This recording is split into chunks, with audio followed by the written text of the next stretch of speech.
All right, today I want to talk sexy talk.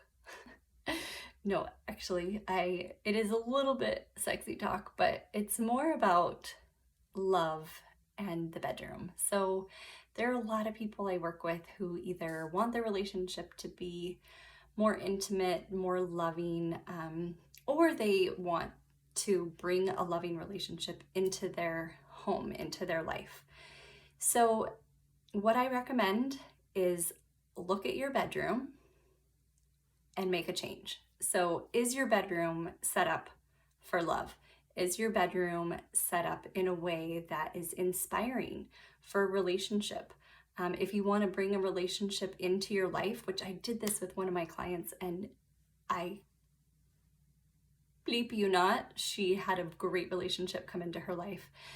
So, set up your bedside table and set up the area on, the other side of the bed where somebody else would be sleeping.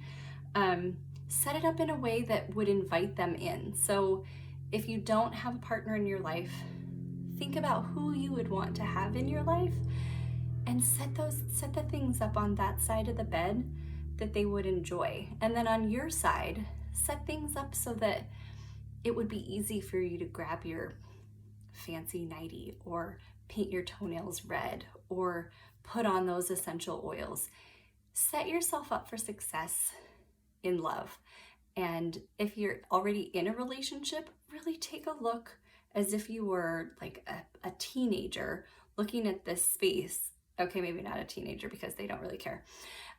Look as if you're just coming into this relationship at what's around your bed space and make sure that it's inspiring. Move things around, clean it up, freshen it up, put in some red light bulbs, whatever you need to do to just freshen up your love life.